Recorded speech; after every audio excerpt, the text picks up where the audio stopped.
So உங்களுக்கு பகுதி 1ல் பார்த்தீங்க அப்படின்னா மொத்தம் 15 ஒன் மார்க் கொஷின் இருக்கும். சூஸ் த கரெக்ட் ஆன்சர் டைப்பில் இருக்கும். இந்த 15 ஒன் மார்க் கொஷினையுமே ஒரே பக்கத்தில் எழுதிருங்க. கோடு விட வேணாம். அடுத்தடுத்த கோடில் ஒரே பேஜுக்குள்ளே முடிக்கிற மாதிரி பாருங்கள். அப்படி எழுதும்போது ஆப்ஷன் கண்டிப்பாக மென்ஷன் பண்ணணும். இந்த மாதிரி ஆ ஆ இன்னு சொல்லிட்டு 4 ஆப்ஷன்ஸ் கொடுத்துருப்பாங்க இல்லையா, அதில் எந்த ஆப்ஷன்றதையும் மென்ஷன் பண்ணி ஆன்சருக்கும் ஆப்ஷனுக்கும் நடுவில் இந்த மாதிரி ஸ்கேல் பென்சில் யூஸ் பண்ணி டபுள் கோடோ அல்லது அட்லீஸ்ட் ஒரு கோடாவது போட்டு இந்த மாதிரி ஒரே பேஜுக்குள்ளே நமக்கு இந்த சரியான விடையை தேர்ந்தெடுத்து எழுதுகின்ற இந்த பகுதி 1 வந்து எழுதி முடிச்சிருங்க. அடுத்ததா பகுதி 2 வந்து உங்களுக்கு 2 மதிப்பெண் வினாக்கள் இருக்கும். இந்த பகுதி 2ல் மொத்தம் நமக்கு 2 பிரிவு இருக்குது. பிரிவு 1, பிரிவு 2. பிரிவு 1ல் வந்து மொத்தம் நமக்கு 4 குறுவினாக்கள் எழுதணும். சரியா? ஸோ 4 குறுவினாக்களும் நீங்கள் சின்ன சின்ன குறுவினாக்களாக தேர்ந்தெடுத்தீங்க அப்படின்னா கரெக்டாக ஒரு பேஜுக்குள்ளே எழுதி முடிச்சிருங்க. அப்படி இல்லாமல் 4 குறுவினால 2 குறுவினா பெருசாகவும் 2 குறுவினா சின்னதாகவும் இருந்தது அப்படின்னா 2 பிரிச்சுக்கோங்க. இந்த ஒரு பேஜில் 2ம் அதுக்கு அடுத்த பேஜில் 2 குறுவினாவும் எழுதுகிற மாதிரி பார்த்துக்கிறங்க.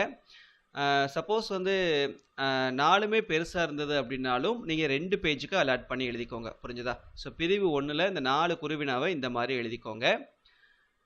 அடுத்ததாக பிரிவு 2. பிரிவு 2ன்னு வரும்போது மொத்தம் நீங்கள் 5 குறுவினாக்கள் எழுதுகிற மாதிரி இருக்கும்.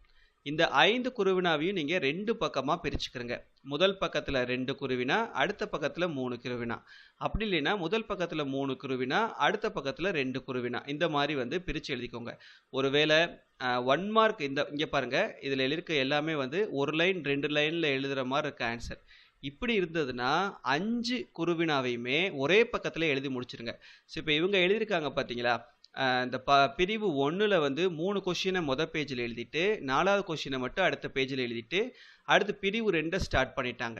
இந்த மாதிரி நீங்கள் ஸ்டார்ட் பண்ண வேணாம். சரியா? இவங்களோட ஹேண்ட் ரைட்டிங் நீட்டாக தான் இருக்குது, அதனால் இதை பார்க்குறதுக்கு அழகாக தான் இருக்குது.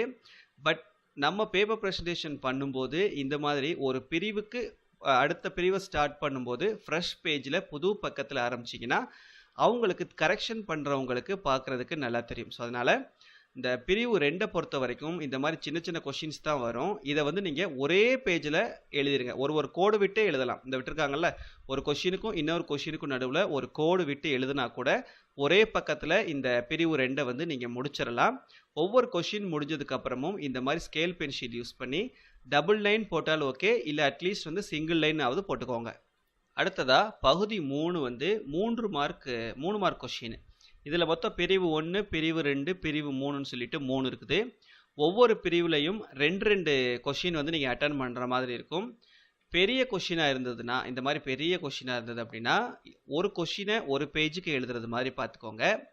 சின்ன சின்ன கொஷின்ஸாக இருந்தது அப்படின்னா வந்து ஒரே பேஜில் 2 கொஷின் அட்டன் பண்ணுற மாதிரி பார்த்துக்கிறங்க. இங்கே இருக்குது பாருங்கள், இந்த பிரிவு 2ல் 2 கொஷின் வந்து ஒரே பேஜில் இருக்காங்க பாருங்கள். ஏன்னா இது ரெண்டுமே கொஞ்சம் சின்ன சின்ன கொஷினாக இருக்கிறனால ஒரே பக்கத்துக்கு எழுதியிருக்கோம். ஸோ இந்த மாதிரி ஒரே பேஜுக்கு எழுதுகிற மாதிரி பார்த்துக்கிறங்க. கண்டிப்பாக ஒரு கொஷினுக்கும் அடுத்த கொஷினுக்கும் நடுவில் ஒரு லைன் விட்டுருங்க. அப்படி விடக்கூடிய இடத்துல வந்து ஸ்கேல் பென்சில் யூஸ் பண்ணி கோடு போட்டுக்கோங்க. அதே போல் பார்த்தீங்கன்னா பிரிவு 3 அட்டன் பண்ணியிருக்காங்க. பிரிவு 3ல் மொதல் கொஷின் பார்த்தீங்கன்னா பெரிய கொஷினாக இருக்குது, ஆனால் 2வது கொஷின் பாருங்கள் ஒரு லைனில் எழுதுகிற மாதிரி இருக்குது பார்த்தீங்களா. ஸோ இந்த மாதிரி வரும்போது நீங்களே வந்து அட்ஜஸ்ட் பண்ணிக்கோங்க. ஓகேவா? ஸோ இந்த பெரிய கொஷின் எழுதிட்டு இந்த 3 லைனுக்காக அடுத்த பேஜுக்கு கொண்டு போக வேணாம். இந்த மாதிரி நீங்களே வந்து பேஜை வந்து அலாட் பண்ணிக்கோங்க. அடுத்ததாக பகுதி 4ல் பார்த்தீங்கன்னா 5 மதிப்பெண் வினாக்கள் இருக்கும். இந்த 5 மதிப்பெண் வினாக்கள் பார்த்தீங்கன்னா பெரிய பெரிய கொஷின்ஸாக இருக்கிறதுக்கு வாய்ப்பு இருக்குது. ஸோ அப்படி நீங்கள் எழுதும்போது இந்த மாதிரி 1.5 பேஜுக்கு வருதுன்னு வச்சுக்கிறீங்களேன், அடுத்து இருக்கக்கூடிய இந்த ஹாஃப் பேஜில் எந்த கொஷினுமே எழுதாதீங்க. சரியா? இந்த அடுத்த கொஷினை ஸ்டார்ட் பண்ணும்போது இந்த ஃப்ரெஷ் பேஜில் கொண்டு வந்து ஸ்டார்ட் பண்ணிடுங்க.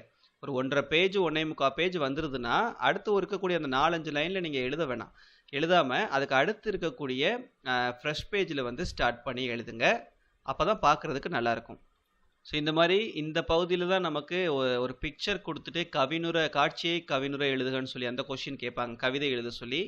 இந்த மாதிரி கவிதையெல்லாம் எழுதும்போது அதை மட்டும் கூட நீங்கள் ஒரு பேஜுக்கு எழுதி கூட ஹைலைட் பண்ணி காட்டலாம். அதுக்கு ஒரு தலைப்பு கொடுத்து அதுக்கு நல்லா டிசைன் பண்ணி கவிதையை நல்லா வந்து நடுவில் எழுதணும். லெஃப்ட் கார்னரில் இல்லாமல் ரைட் கார்னரில் இல்லாமல் நடுவில் எழுதி அதுக்கு ஒரு சின்ன ஒரு பாக்ஸ் மாதிரி போட்டு டிசைன் பண்ணி ஸோ அந்த மாதிரி நீங்கள் வந்து அதை தனியாக வந்து அதை நீங்கள் காட்டலாம். ஏன்னா அதெல்லாம் வந்து ஒரு கண்டிப்பாக கேட்கக்கூடிய ஒரு முக்கியமான கொஷின். அதனால் அதெல்லாம் வந்து கொஞ்சம் டிசைன் பண்ணி நீட்டாக காட்டுங்க. அடுத்ததாக பகுதி 5 பார்த்தீங்கன்னா நெடுவினா இருக்கும். மொத்தம் 3 நெடுவினா அட்டன் பண்ணணும். 43, 44, 45ன்னு சொல்லிட்டு. ஸோ இந்த நெடுவினாக்களை ஃப்ரெஷ் பேஜில் ஸ்டார்ட் பண்ணுங்கள். ஒரு நெடுவினா இருக்குது அப்படின்னா அந்த நெடுவினாவை வந்து நீங்கள் குறைஞ்சது ஒரு 4 பக்கமாவது எழுதணும். அந்த 4 பக்கமாவது எழுதினா தான் அதுக்கு நீங்கள் முழு மதிப்பெண் பெற முடியும். ஸோ இந்த மாதிரி நீட்டாக 4 பேஜுக்கு எழுதுறது மாதிரி பார்த்துக்கிறங்க. அண்ட் லாஸ்ட்டாக பார்த்தீங்க அப்படின்னா உங்களுக்கு படிவம். இந்த படிவம் வந்து உங்களுக்கு ஆன்சர் புக்லெட்டோட சேர்த்து தச்சு வச்சுருப்பாங்க. சரியா? ஆன்சர் புக்லெட்டில் முன்னால் இருக்கலாம், இல்லைனா வந்து கடைசியாக கூட வச்சு தச்சிருக்கலாம். மறக்காமல் இந்த படிவத்தை வந்து ஃபில் பண்ணிடுங்க. சரியா? ஸோ அதில் என்ன படிவம் வந்து கொடுத்துருக்காங்களோ அதை கரெக்டாக வந்து ஃபில் பண்ணி இந்த மாதிரி எழுதி முடிச்சிருங்க. இது ஒரு முக்கியமான படிவம். இந்த 11th சேர்க்கைக்கான படிவம் வந்து ஒரு முக்கியமானது. ஸோ எல்லா படிவத்தையும் வந்து ஒர்க் அவுட் பண்ணி பார்த்துக்கோங்க. ஓகேவா? ஸோ இந்த மாதிரி நீட்டாக நீங்கள் ப்ரெசென்ட் பண்ணிங்கன்னா நல்ல மார்க்ஸ் ஸ்கோர் பண்ணுறதுக்கான வாய்ப்புகள் இருக்குது. இந்த வீடியோவை மறக்காமல் உங்கள் ஃப்ரெண்ட்ஸ் கூட ஷேர் பண்ணிக்கோங்க. தேங்க்யூ ஃபார் வாட்சிங்.